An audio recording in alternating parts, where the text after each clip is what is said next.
సాయిరామ్. మనం రోజు నిద్ర లేవగానే ఉదయం నిద్ర లేవగానే ఏం చేయాలి, ఏం చేస్తే బాగుంటుంది అన్న విషయాలు చెప్పుకున్నాం.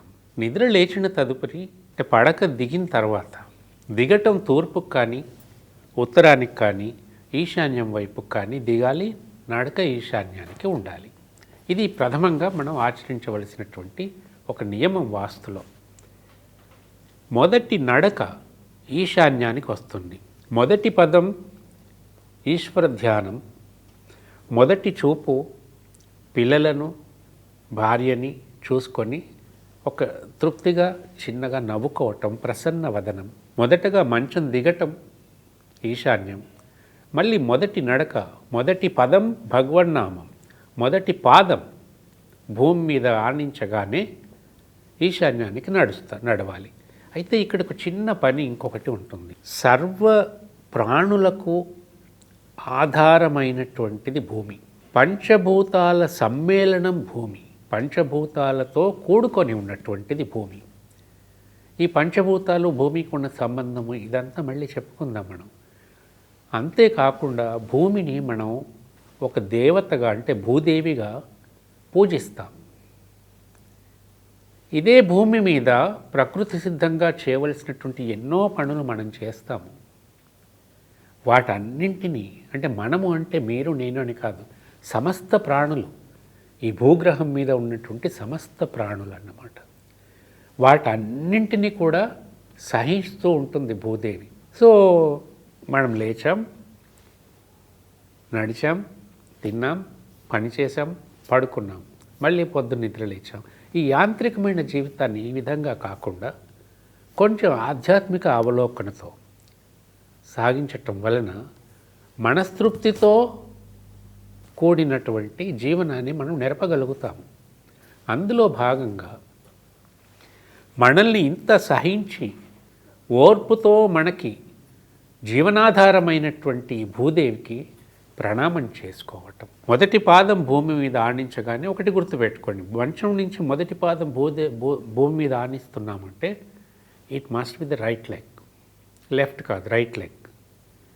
ఆనించి మంచం దిగిందంటే ముందు కుడి పాదం పెడతాం, తర్వాత ఎడం పాదం పెట్టి మంచం దిగంగానే తూర్పు వైపుకు లేదా ఈశాన్యం వైపుకి లేదా ఉత్తరం వైపుకి, అంటే ప్రథమ ప్రాధాన్యత తూర్పు ముఖము.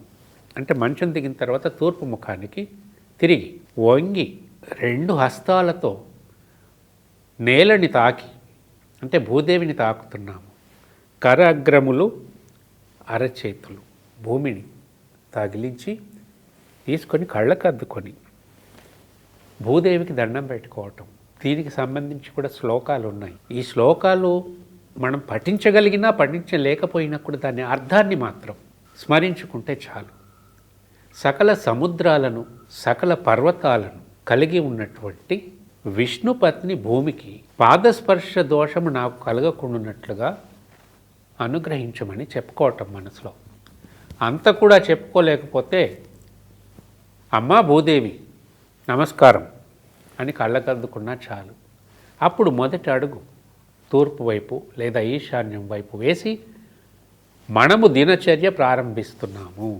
ఇంకా మీరు చేయగలిగితే అలాగే నడుచుకుంటూ మీరు ఫ్లాట్లో ఉన్నట్లయితే ఈశాన్యం వైపు ఉన్న బాల్కనీకి వెళ్ళండి. ఇండిపెండెంట్ హౌస్ ఉంటే ఇంటి బయట ఆవరణలోకి ఈశాన్యంలోకి వెళ్ళండి. అక్కడ ఒక 2-3 చెంబులు నీళ్లు ఈశాన్యముఖంగా పోసేయండి. అంటే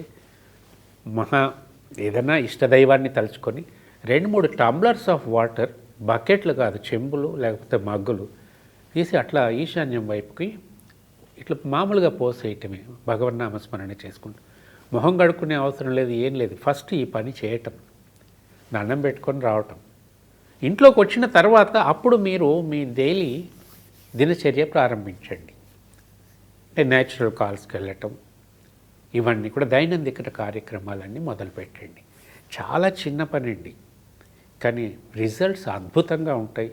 ఒక్క 2 రోజులు 3 రోజులు మీరు చేసి చూడండి, వద్దన్నా మీరే కంటిన్యూ చేస్తారు. అంత అద్భుతమైన రిజల్ట్స్ ఉంటాయి. మీరు ఆస్తికులు కావచ్చు, నాస్తికులు కావచ్చు, ఏమైనా కావచ్చు. వంగి భూమిని దండం పెట్టుకోవటానికి ఆస్తికత్వం నాస్తికత్వం అడ్డం రాదు. ఒక 2 చెంబులు నీళ్లు పారబోయటానికి అది అడ్డం కాదు. ఒక పైసా ఖర్చు లేదు. చేసి చూడండి ఎంత అద్భుతంగా ఉంటుందో. సాయిరామ్.